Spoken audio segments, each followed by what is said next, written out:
شخصيات حموية كردية.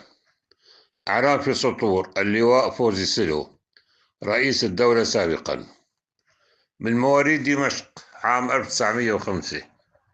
كان والده ظافر سلو ضابطا في الجيش العثماني، وقد صُدف أن آخر تنقلاته أصبحت في حماة، ليستقر مع عائلته في مدينة حماة بحي الشيخ عنبر، والذي كان قريبا من منزل حسناغ شيشكلي والد أديب الشيشكلي، لتجمعه صداقة مع أديب الشيشكلي، ولتمتد تلك الصداقة ردحا طويلا من الزمن.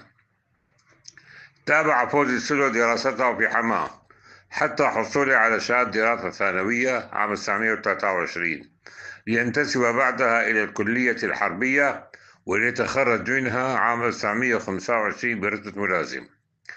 شارك فوزي السلو مع أديب الشكلي في حرب فلسطين عام 1948، كما شارك مع حسني الزعيم وأديب الشيشكلي في الانقلاب الأول عام 1949، ثم شارك في الانقلاب الثالث عام 1949 أيضا مع أديب الشكلي للإطاحة بسامي الحناوي.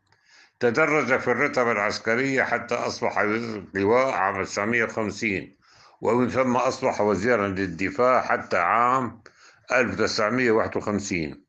في عام 1951 أصبح رئيسا للدولة حتى عام 1953، عندما استقال ليجري بعدها استفتاء، وليصبح أديب الشيشكلي رئيسا للجمهورية حتى عام 1954، عندما أطيح بانقلاب عليه.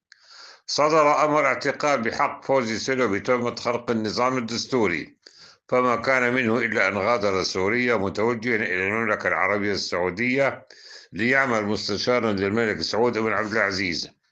بعد وقوع الانفصال بين سوريا ومصر عام 1961، عاد فوزي سلو إلى حماة مقيما في منزله بحي الشيخ عنبر، وأنا شخصيا ما زلت أذكره وهو يقود سيارته الزرقاء نوع شيفروليه موديل 55.